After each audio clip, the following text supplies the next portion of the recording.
திமுக தொண்டர்களுக்கு திமுக தலைவரும் முதலமைச்சருமான மு.க.ஸ்டாலின் கடிதம் ஒன்று எழுதியிருக்காரு. அந்த கடிதத்துல தான் இந்த ரோட் ஷோ நிகழ்ச்சி சம்பந்தமாகவும் சில விஷயங்களை குறிப்பிட்டிருக்காரு. குறிப்பா மதுரையில ரோட் ஷோ நடந்த போது பந்தல்குடி என்னும் பகுதியை முதலமைச்சரான என் பார்வைக்கு படாதபடி கால்வாயை துணியை கட்டி மறைத்ததாக சமூக ஊடகங்கள்ல செய்தி வெளியானது.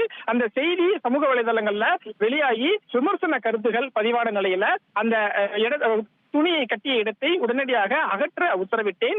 அது மட்டுமல்லாமல் அன்று மாலையே சம்பந்தப்பட்ட இடத்துக்கு நேரில் சென்று அதிகாரிகளோடு பார்வையிட்டு கால்வாயை தூய்மைப்படுத்தும் பணியையும் மேற்கொண்டேன். அது மட்டுமல்லாமல் அந்த கால்வாயை சுத்தப்படுத்தும் பணி தொடர்பான அறிக்கையையும் உடனடியாக வழங்கும்படி அதிகாரிகளுக்கு உத்தரவிட்டிருக்கிறேன் அப்படின்னு சொல்லியிருக்கக்கூடிய முதலமைச்சர் மு.க.ஸ்டாலின் துணி மறைப்பு கட்டி உண்மை நிலையை உலக தலைவர்களின் கண்களில் இருந்து மறைக்கும் பாஜக மாடல் இதுவல்ல, திமுக என்பது திராவிட மாடல் அரசு. எனவே எந்த நடவடிக்கையாக இருந்தாலும் அதை உடனடியாக சரி செய்வோம்.